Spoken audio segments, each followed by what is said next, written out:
सज्जनों और देवियों, सदगुरु कबीर का एक पद है, हंसा प्यारे सरवर तज कहाँ जाए, जे सरवर बिच मोतिया चुगत होते बहुविध केल कराए, सूखे ताल पुरई न चल छाड़े कमल गए को मिलाए। कहीं कबीर जो अब की बिछड़े बहुर मिलो कब आए। छोटा सा पद कितना मार्मिक है।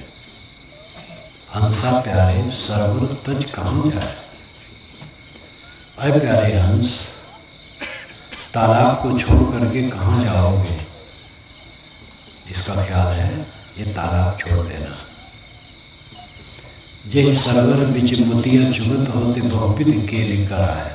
जिस सरोवर के बीच में मोती चुगते थे और अनेक प्रकार की कीड़ा करते थे, खेल करते थे, उसका क्या होगा। सूखे ताल पुरैन जल छाड़े, ताल सूख जाएगा, सरोवर सूख जाएगा और पुरैन के पत्ते को जल छोड़ देगा, सूख जाएगा। जब पुरैन का पत्ता, कमल के पत्ते सूख जाएंगे, कमल गए को मिला है और कमल के फूल सब सूख जाएंगे। कहीं कबीर जो अब की बिछड़े, साहब कहते हैं आज जब बिछड़ जाओगे बहुर मिलो कब आए, फिर आकर के कब मिलोगे।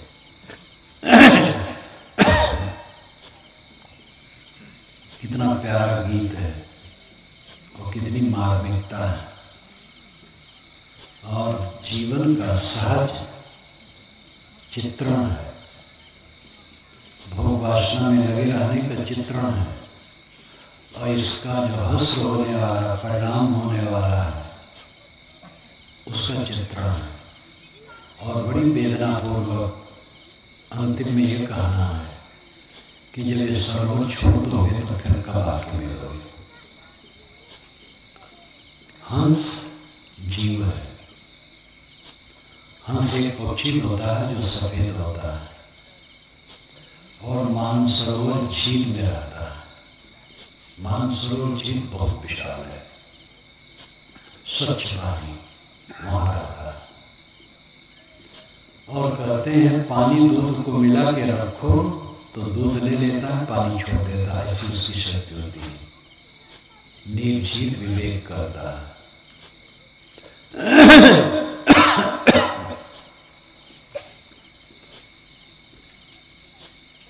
सफेद पक्षी हंस होता है तो सच है, लेकिन यहाँ रूपक है। हंस जीव है, आत्मा है। वैसे संस्कृत के हम सस है और विसर्ग के लुप्त होने पर हंस सत्य बनता है और यह अर्थ लगाया जाता है अहम सह, मैं वह। अहम सह, ये दो पद है, अहम सह संस्कृत भाषा में। अहम का मतलब मैं, सह का मतलब वह। वह परमात्मा, परमानंद, निर्वाण, मोक्ष, कल्याण, वह मैं हूं। अहम सह, मैं वह। ये सिद्धांत सार है। लेकिन अहम सा लिखो और आ काट दो और सा के आगे दो बिंदु जो विसर्ग लगे हैं उनको काट दो तो हो जाएगा हंस। तो हंस में अहंसा का भाव है। हंस यानी आत्मा।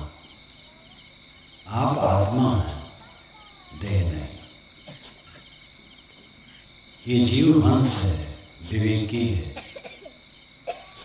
साहब कहते हैं हंस, इस सरोवर को छोड़ करके कहाँ जाओगे। कुछ समझ है, कुछ पता नहीं। अब व्यक्तादीन भूतानि व्यक्त मध्यानि भारत, अब व्यक्त निधनान्यव तत्र का परिदेवता। ये गीता में कहा गया है। अव्यक्त आदीन भूतानि, पंचभूतानि प्राणियों का आदि आरंभ अव्यक्त छिपा हुआ है। हम लोग आज से 100 वर्ष पहले कहाँ थे कुछ पता नहीं, किस स्थिति में थे कुछ पता नहीं।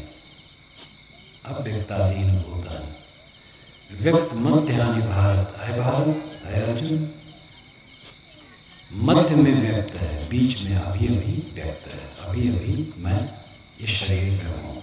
अव्यक्त निधनान्य, निधन होने पर भी अव्यक्त हो जाएगा।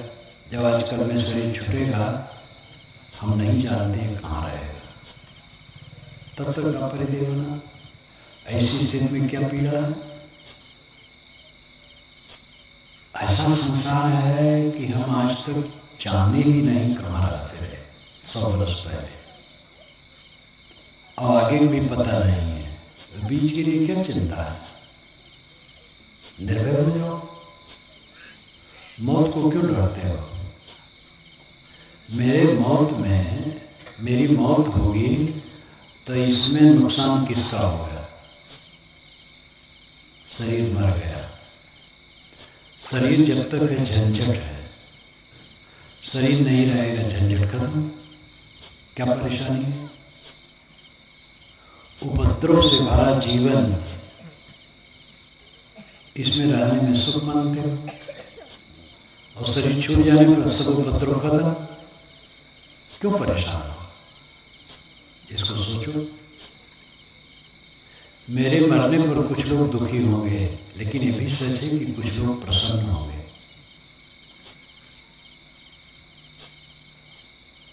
आत्मा अमर है, शरीर मरता है,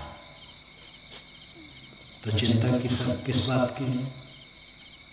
अगर आप कहें मैं आत्मा नहीं मानता हूँ, शरीर मरेगा सब खत्म हो जाएगा, फिर तो क्या चिंता है जब सब खत्म हो जाएगा? आत्मा अमर है तो भी चिंता नहीं करना चाहिए, और आत्मा अमर नहीं तो भी चिंता नहीं करना चाहिए। जब आत्मा अमर है तो मैं तो मरूंगा नहीं, शरीर मर जाए। अब अगर आत्मा ही नहीं है, शरीर मरा सब खत्म हो गया, तब किस चीज की चिंता? तो चिंता बिल्कुल निरर्थक है, चाहे जिस दृष्टि से समझो। मेरे मरने पर कुछ दुखी होंगे, लेकिन कुछ प्रसन्न भी होंगे। और जहाँ तक मेरे लिए है, शरीर धर करके दुख में भटकना है, शरीर मिट गया दुख खत्म। क्या चिंता? जीवन पर विचार करो तो दुख अपने आप गल जाएगा, गल के बह जाएगा। विचार नहीं करते हैं लोग, भावुक रहते हैं। भावना प्रधान आदमी रहता है, विचार प्रधान नहीं।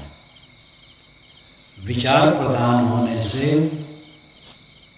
दुख मिटता है, भावना प्रधान होने से दुख नहीं मिटता है। भावुक मन, तुम मेरे हो, मैं तुम्हारा हूँ, बड़ा मोह बड़ा क्षोभ, भावना में दुखी, विचारवान बनो। मेरा पुत्र है, मेरी गोद में है, भावना में डूबे हैं, मेरा पुत्र मेरा पुत्र मेरा पुत्र, बड़ा होगा तो ये करेगा वो करेगा वो करेगा, पता नहीं क्या सोचते हैं। विचार में उतरे तो एक बच्चा, और पता नहीं बड़ा होकर कैसे रहेगा। थोड़ा और विचार में उतरे तो एक मनुष्य, बस मेरा पुत्र है, ये भी एक भावना है, एक बच्चा है बस। थोड़ा और विचार में उतरे तो हनुमान का एक लौदा है, चेतन उसमें वो अदृश्य है। थोड़ा और विचार में उतरे तो मिट्टी का पिंड है। थोड़ा और विचार में उतरे तो इलेक्ट्रॉन्स प्रोटॉन्स का प्रवाह है, छोटे छोटे कणों का प्रवाह। जितना विचार में उतरोगे उतना दुख खत्म होगा। हमारे सब इतने लोग हैं, ये भावुकता। विचार में उतरोगे तो देखोगे कि बचपन से आज तक न मालूम कहाँ कहाँ कितना हमने अपना माना है, और सब खो गया। जिन कपड़ों को हमने पहना जब उनमें प्रियता थी, वो फट करके पता नहीं कहाँ गए। कपड़े की तरह ये शरीर भी न मालूम कितने पहने और समाप्त हो गए। कितने मित्र मिले और खो गए, कितने लालों को पाले पर सूना ही आंचल है, जग को समेट कर रख ले किसमें इतना संबल है। कितने लालों को पाले लेकिन आंचल सूना है, जगत को समेट करके कोई रख सकता है? किसमें संबल है, किसमें शक्ति है? माया की चीज हम दौड़ करके पकड़ना चाहते हैं और पकड़ते पकड़ते वो खो जाती है। पकड़ने के पहले लगता है कि पकड़ लेंगे और जब पकड़ते हैं तो खो जाता है। आगरे का लड्डू खाए तो पछता है, ना खाए तो पछता है। वो तो हर जगह बनता है, शक्कर का बनाते हैं और रुई सरीखा हो जाता है, और रंग डाल देते हैं तो रुई सरीखा बड़ा बड़ा लड्डू और सस्ता, बच्चे उसको खरीदते हैं, खाते हैं। मेरा पहला अनुभव बहुत बचपन का, मुझे याद नहीं क्या उम्र होगी, 5 वर्ष की होगी या जो हो। आगरे का लड्डू खाए तो पछता है, ना खाए तो पछता है, ऐसा वो कहा था। और कांच के डब्बे में भरा था और बड़ा बड़ा लड्डू। तो मैं दौड़ा गली में और कहा क्या भाव दोगे? तो कहा 1 पैसा का 3। और मैं बहुत खुश हो गया। गया माता के पास कि आगरे का लड्डू खाने को मिलेगा, 1 पैसा दे दो। उन्होंने दे दिया। तो खरीदा तो दोनों हाथ रखा तो दोनों हाथ भर गया। अब मुंह में डाला तो खो गया। मुंह में डालते ही खो जाता है। और रुई से लिखा रहता है फुलाया हुआ। तो वो बड़ा मजेदार आदमी था। वो बेचते बेचते गए, आगरे का लड्डू खाए तो पछता है, ना खाए तो पछता है। संसार की चीजों की दशा है, माया मोह की चीजें। खाओ तो पछताओ, ना खाओ तो पछताओ। खाओ तो पीछे लगेगा अरे बेकार है, और न खाओ तो लगता है कितना बढ़िया रहा, खाने को नहीं मिला। दुनिया के भोग में ललचाते हैं लोग, और जब वहां पड़ जाते हैं तब दुर्गंध भोगते हैं, फिर कहते तो बेकार है। विवेक में उतरो, विचार में उतरो, भावना में न हो, विवेकी बनो। अंसा प्यारे सरोवर तज कहाँ जाए। आजकल में शरीर सरोवर छूट जाएगा। शरीर सरोवर है, मान सरोवर है। जिन सरोवर बिच मोतिया चुगत होते बहुविध केली करा है। जिस शरीर रूपी मान सरोवर के बीच में मोती, भोग रूपी मोती चुगते थे और अनेक प्रकार के कीड़ा करते थे। सूखे ताल पुरैन जल छाड़े, कमल गए को मिलाए। वो ताल सूख जाएगा और पुरैन जल छोड़ देंगे। पुरैन कमल के पत्ते को उगाते हैं। ये चाम को रक्त छोड़ देता है और चाम में सिकन आ जाती है, सूखा हो जाता है। कमल गए को मिलाए। नेत्र कमल, मुख कमल, कर कमल, कमलों से उपमा दे करके अंगों की शोभा का जो वर्णन किया जाता है, वो सारे कमल को मिलाए जाते हैं। आँखों में वो रस नहीं रहता है, चेहरे में वो दमक नहीं रहती है, सब सूख साख जाता है। ये बस थोड़े दिन में होने वाला है। जवानी ही में बाल उजले होने लगते हैं, चुपचाप, कोई जान नहीं पाता है और बाल उजले उजले हो जाते हैं। काहे कबीर अब की बिछुड़े बहुल मिलो कब आए। आज बिछुड़े तो कब मिलोगे, कब कल्याण करोगे। आज अवसर है, आज कल्याण करो। हम लोगों को शरीर रूपी मान सरोवर मिला है और इसमें ठीक से काम कर ले, अपना उद्धार कर ले, दुख से मुक्त हो जाए। सब जीव दुखियारे हैं, सब दुखियारे हैं, क्योंकि मन के अनुसार नहीं होता। सबसे बड़ा दुख है मन के अनुसार होता नहीं। जैसा अपना मन चाहता है वैसा होता नहीं। माता पिता का अदब दब के रहना पड़ता है, और पिता बेचारा बच्चों से दब के वो परेशान है। डरता है, क्या कहूँ क्या ना कहूँ। पति उधर डरती है, पत्नी उधर, दोनों से भयभीत, सब एक दूसरे से भयभीत। क्यों? क्योंकि कामनाएं ज्यादा, इच्छाएं ज्यादा, तृष्णाएं ज्यादा। समझ के लाद दरिया, भोले मन समझ के लाद दरिया। थोड़ा लाद बहुत मत लाद है, टूट जाई गर्दनिया। थोड़ा लाद, ज्यादा ना लाद। भोगों की इच्छा छोड़ो, तृष्णा छोड़ो, सरल हो जाओ, भय खत्म हो जाएगा। मन के अनुसार कभी किसी को हुआ? सबसे बड़ा दुख यही है कि मन जैसा चाहता वैसा होता नहीं। जैसा मन चाहता अपना शरीर नहीं रहता, अपने अंग नहीं रहते, परिवार के अंग और शरीर नहीं रहते, वैसा धन नहीं रहता, वैसा मकान नहीं रहता, वैसी जमीन नहीं रहती। ये खिन्नता सबको निरंतर बनी ही रहती।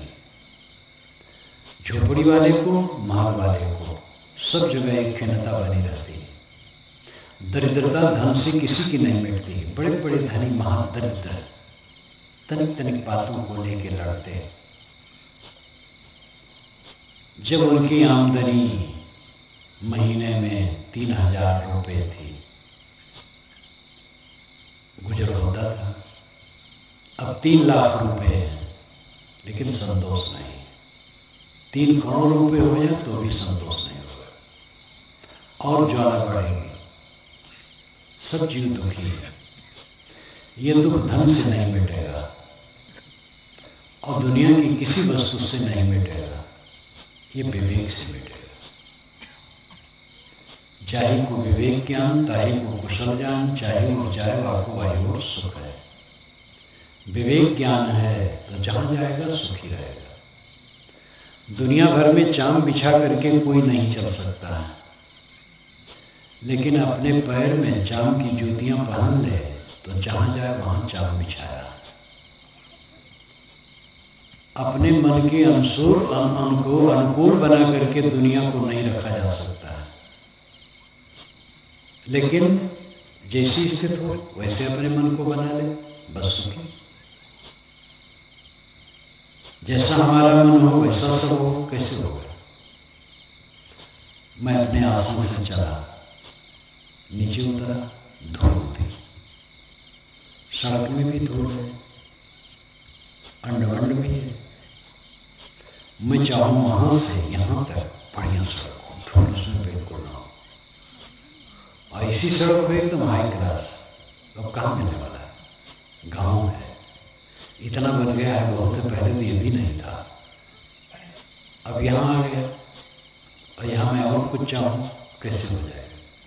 जो है सब ठीक है। रास्ते में आ रहा था, एक कुत्ता सड़क के किनारे हट करके धूल में सोया था, तो मैं खड़ा हो गया।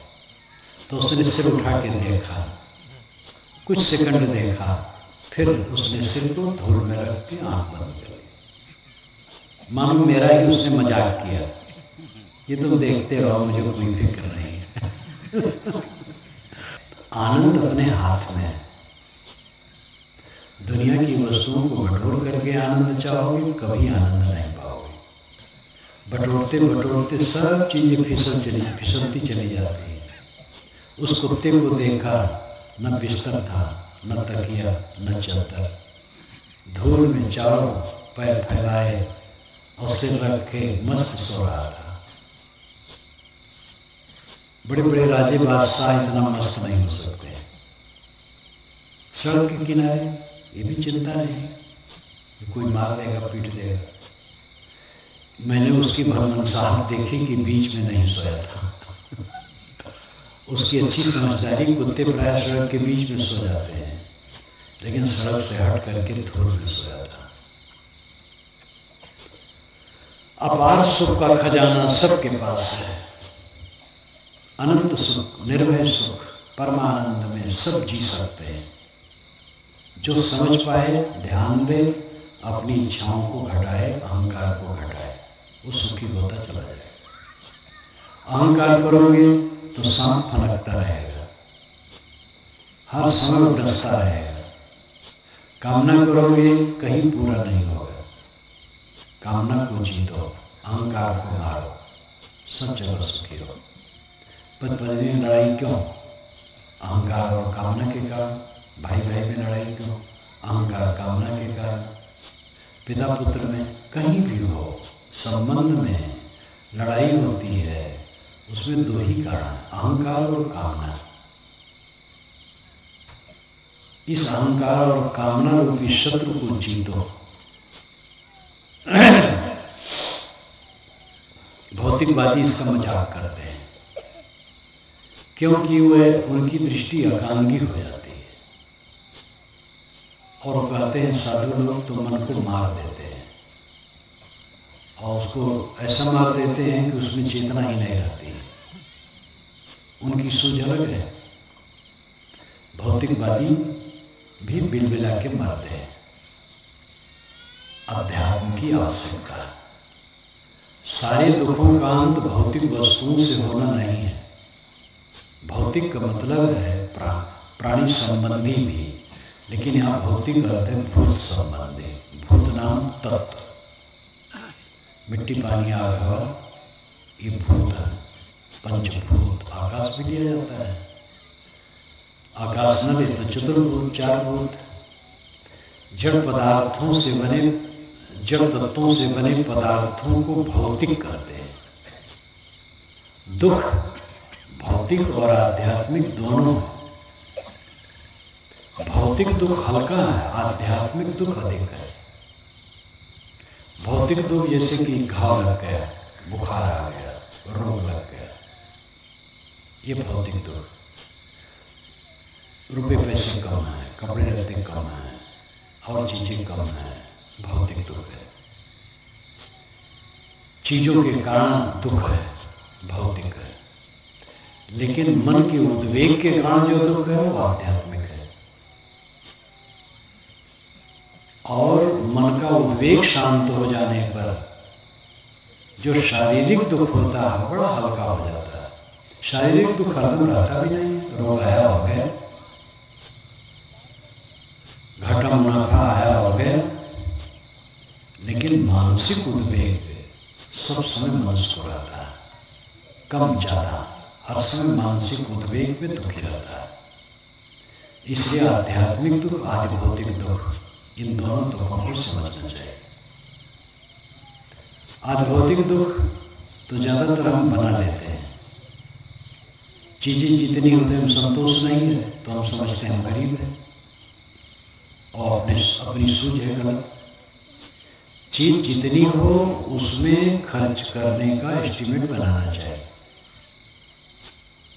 हमारे पास चीजें हैं तो हम दाल भात रोटी सब्जी घी दूध दही मेवे सब खाएं, थोड़ा मोड़ा जितना रुचि है सब खाएं।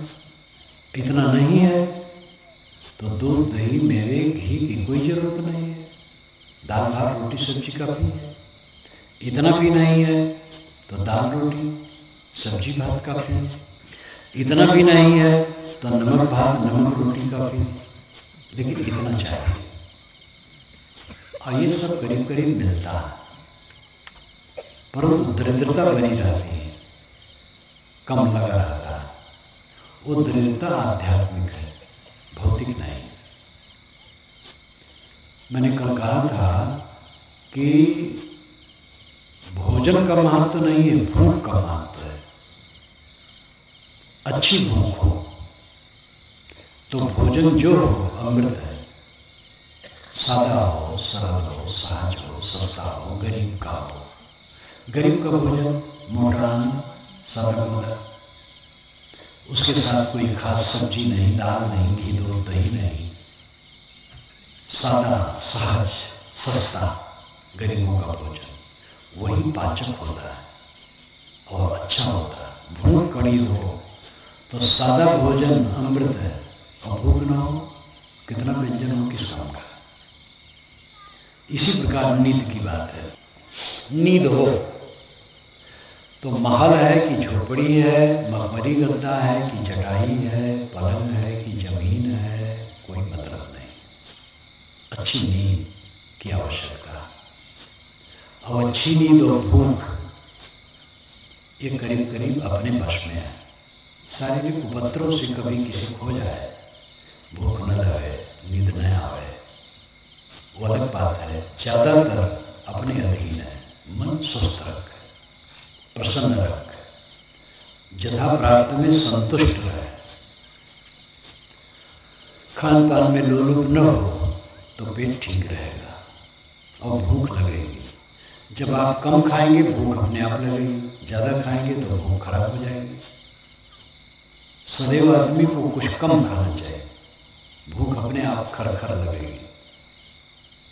और दुनिया से निश्चिंत रहना चाहिए।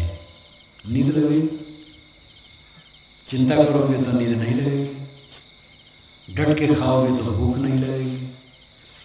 ये सब बात बिल्कुल व्यावहारिक है, सहज है। मेहनत करो, शरीर से श्रम करो और कम खाओ, फिर भूख खुल करके लगेगी। और भूख खुल करके लगेगी तो पाचन शक्ति ठीक रहेगी, टट्टी साफ उतरेगी, शरीर ठीक रहेगा। और इच्छा और तृष्णा त्याग करके रहोगे, मन संतुष्ट रहेगा। यही सुख है सच्चा। आध्यात्मिक दुख सुख ज्यादा है, भौतिक हल्का है। लेकिन हम सब वस्तुओं को भौतिकता से समाधान करना चाहते, सभी समस्याओं का समाधान करना चाहते हैं। भौतिकवादी हैं, वे अध्यात्म को छूना नहीं चाहते हैं। वो कहते राम रहीम कुछ नहीं, धर्म कर्म कुछ नहीं, ये संयम आचार बहुत प्रपंच बनाए हैं, कुछ नहीं। तो वे जिद में पड़ जाते हैं, जिद में पड़ करके अपना ही अहित करते हैं। धार्मिक कहलाने वाले कुछ पाखंडी होते हैं, दुरुपयोग करते हैं, भोगी होते हैं और ऊपर त्याग का ढोंग करते हैं। इन सबको देख करके भौतिकवादी और चिढ़ जाते हैं, तो सब धार्मिकों को ऐसे मान लेते हैं। तो उनका अध्ययन अधूरा है। उदारता पूर्वक अध्ययन करना चाहिए, विचार पूर्वक। धर्म गलत नहीं है, धर्म का दुरुपयोग गलत है। साहब कहते हैं ये शरीर सरोवर छूट जाएगा, कब लौट करके मिलोगे, कब अपना कल्याण करोगे। आज समय मिला है, आज कर लो, कल का कुछ भरोसा नहीं। उन्होंने तो यहाँ तक कहा, काम करे सो आज कर, आज करे सो अब। पढ़ने होगा, बोल करेगा कल।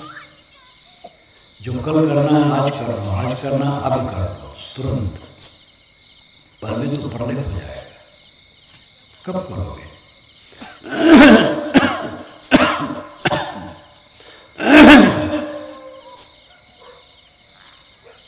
इसलिए कोई भटकाव, कोई बहानेबाजी,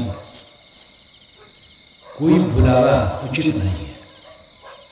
आदमी को सब प्रवाद छोड़ करके आत्म कल्याण का काम करना चाहिए। शुरुआत कब करना चाहिए? आज। बीते हुए की चिंता न करो, आने वाले का कुछ पता नहीं। कहीं कबीर जान दे वही, जब से चेते तब से सही। अजहू पहला दिन, साहब कहते आज भी पहला दिन समझ लो, सावधान हो जाओ, अपने कल्याण में लग जाओ। उल्टे पथ में चल रहे थे और उल्ट गए, उल्टे से तो सीधा हो गया। हम जा रहे थे बोड़ेली, लेकिन बोड़ेली के विपरीत जा रहे थे। तो किसी ने कहा आपकी पीठ की तरफ बोड़ेली है, तो मुँह घुमा लिए, तो बोड़ेली सामने हो गई। पहले वो उल्टा थे, अब उल्टे को उलट दिए तो सीधा हो गए। हर जीव उल्टा चल रहा है, मन के पीछे भाग रहा है, ख्वाहिशों के पीछे भाग रहा है, मन के तृष्णाओं और सपनों के पीछे भाग रहा है, इसलिए दुखी है। सतगुरु के वचन सुन समझ करके जो लौट पड़ता है तो सीधा हो जाता है। अब बस चलना बाकी है। बुढ़नी की तरफ मुँह कर लिया तो वो चलते रहेंगे, धीरे धीरे बुढ़नी पहुँच जाएंगे। विपरीत पथ हमने छोड़ दिया, सही पथ अपना लिया, सही दिशा अपना लिया और चलते रहे तो निश्चित ही पहुँचेंगे। अपने को संभालो, गलत काम कभी न करो। पर स्त्री पर कुदृष्टि करना गलत काम है, स्त्रियों का पर पुरुष से मोह करना गलत काम है, दूसरे के हक को मारना गलत काम है, दूसरे को किसी ढंग से भी तकलीफ देना गलत काम है, दूसरे की निंदा बुराई में लगना गलत काम है, अपने मन इंद्रियों को उत्तेजित करना गलत काम है। इन गलतियों से अपने को बचाओ। जितना जितना बचाते जाओगे कुशल होता चला जाएगा, नहीं बचाओगे तो नुकसान होगा। यहाँ ही संबल कर ले आगे विषयी बात, सर्व विषाम सब चले जहाँ बनियाना। साहब कहते यही अपना संबल बना लो, अपने कल्याण का काम यही कर लो, आगे तो विषय भाग है। मनुष्य शरीर से अलावा जितनी खानियाँ हैं वे खा सकते हैं, वे जीव और प्रजनन कर सकते हैं और सो सकते हैं, कोई कल्याण का काम नहीं कर सकते। खाना सोना, खाने के लिए दौड़ना और सोना और बच्चे पैदा कर लेना, इसके अलावा जानवर क्या कर सकते हैं? आदमी आत्म कल्याण कर सकता है, अपने आप का सुधार कर सकता है। तो साहब कहते हैं जब आपकी बिछुड़ जाओगे तब कब मिलोगे, इसलिए भविष्य की आशा छोड़ दो, वर्तमान में जग जाओ। आज समय मिला हुआ है, आज अपने को सुधारना शुरू करो, डरो मत। बीच में शरीर छूट जाएगा तो अच्छे संस्कार आगे जन्म में काम देंगे।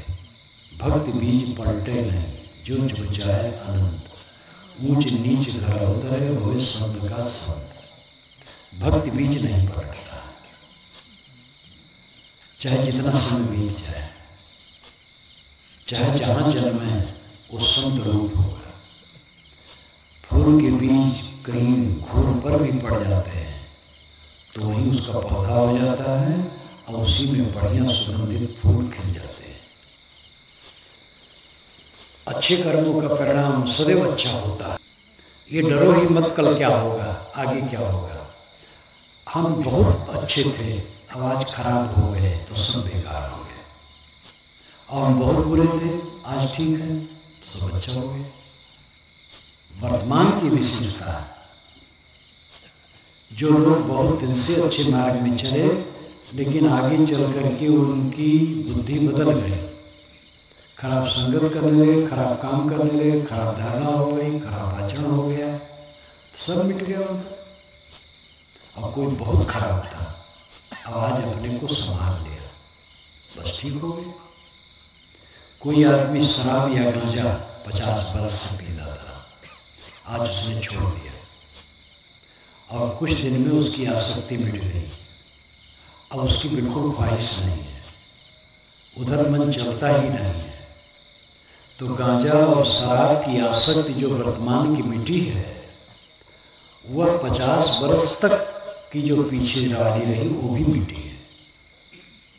50 बरस से गांजा पीता था, 50 बरस से शराब पीता था, अब आज उसकी आसक्ति मिट गई, तो आज ही की आसक्ति नहीं मिटी, वो 50 बरस की भी आसक्ति मिट गई।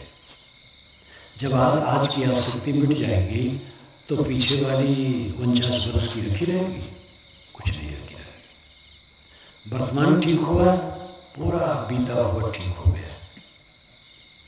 इसलिए सबको आसावान होना चाहिए कल्याण के लिए। कोई निराश न हो कि हम पतित हैं, गंदे हैं, पामर हैं, गृहस्थी में पड़े हैं, कैसे हमारा कल्याण होगा, ऐसा मत सोचो। आप सब ब्रह्म रूप है, राम रूप है, सत्य स्वरूप है। दीवार कभी झूठ बोलती है तो दीवार में कोई संभावना है? कुछ नहीं, जड़ है, पड़ी है बस। आदमी झूठ बोलता है, और आदमी सत्य में स्थित हो सकता है। आदमी में ही सारी संभावना है। आदमी गलत करता है और वही ऊंचे उठ सकता है। इसलिए अपनी गलतियों को लेकर के घबराओ मत, कमर पकड़ करके बैठ न जाओ। सारी गलतियों को छोड़ सकते हैं और इसी जीवन में शुद्ध बुद्ध हो सकते हैं। ये साहस करो। दूसरे लोग अपना कल्याण मार्ग तय करते हैं, हम क्यों नहीं तय कर सकते हैं? दूसरे कितने साधु के रास्ते हैं जो अच्छे पथ में चलते हैं, हम क्यों नहीं चल सकते? सब जीवों में बल है, हमें साहस होना चाहिए। निराश होने की कोई जरूरत नहीं है। दुनिया की सफलता में व्यवस्था है। कितने लोग विवाह करते हैं संतान के लिए, संतान नहीं होती। व्यापार करते हैं, इच्छित फायदा नहीं होता है। दुनिया की वस्तुओं के विषय में व्यवस्था है, सफलता हो न हो, लेकिन आध्यात्मिकता में सफलता की निश्चितता पक्का। इसमें पाना कुछ नहीं रहता है। जहां बाहर से पाना रहता है उसमें डर रहता है, मिले कि न मिले। आध्यात्मिक उन्नत में पाना नहीं रहता है, खोना रहता है। मोह, लोभ, क्रोध, द्वेष, ईर्ष्या छोड़ते जाओ, खोते जाओ। विकार खो गए, उतना उज्जवल होते गए। सारे विकार खो गए, पूरा उज्जवल हो गए। आध्यात्मिक उन्नत में व्यवस्था नहीं है, लौकिक उन्नत में व्यवस्था है। और लौकिक उन्नत इच्छित होती नहीं है, वो अधूरी सदैव रह जाती है, क्योंकि वहाँ पाना है। और दुनिया की वस्तुएं साझी की हैं, जैसा हम चाहेंगे वैसा होने वाला नहीं है, तो सदैव अधूरा रहेगा। और कल्याण का काम पूरा हो सकता है, क्योंकि इसमें पाना कुछ नहीं है। इसमें विकारों को खोना है। काम खो दो, क्रोध खो दो, लोभ खो दो, मोह को खो दो, ईर्ष्या खो दो।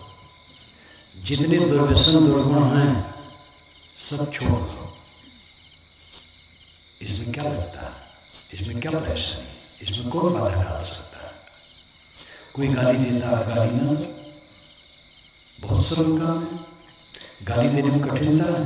लड़ोगे, गुस्सा करोगे, जी जलेगा और फिर और बैलेंस बढ़ेगा, मारपीट भी हो सकती है। कोई गाली देता है, गाली ना दो, सरलता।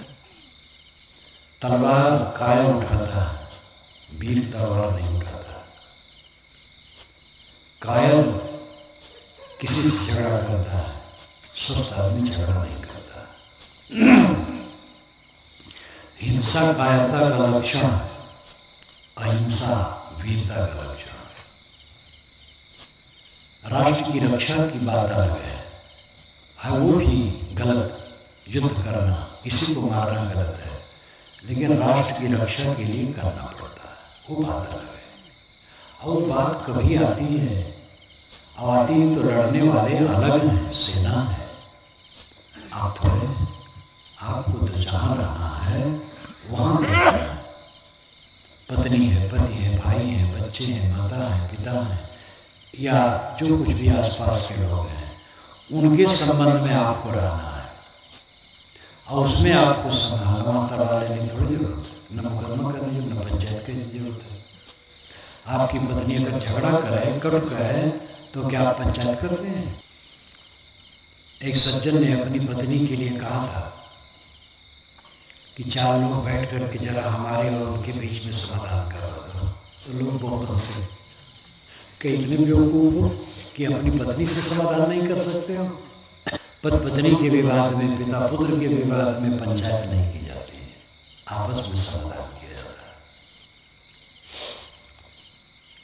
सिर झुकाना, क्षमा करना, गम खाना, सह देना वीरता। बड़बड़ाना, क्रोध करना, कटु करना कायरता। जो जितना दुर्बल होता है उतना उत्तेजित होता है, जो जितना बलवान होता है शांत होता है। पूरा शांत है तो पूरा बलवान है। यह आध्यात्मिक यात्रा की बात है। और इसी से सुख है, सर्वत्र सुख है। अपने को संभालो, सब तरफ से, सब तरफ से संभालो। चित्र में संभालो, व्यवहार में संभालो, प्राणियों के बर्ताव में संभालो, अपने मन को, अपनी इंद्रियों को, अपनी वाणी को संभाल करके रखो। ये जीवन की सफलता है और ये भक्त की सफलता है। सत्संग सेवा भक्ति में लगे रहोगे तो ये बुद्धि मिलती रहेगी और फिर अपना कल्याण पद प्रशस्त रहेगा। मैं अपनी वाणी को विराम देता हूं।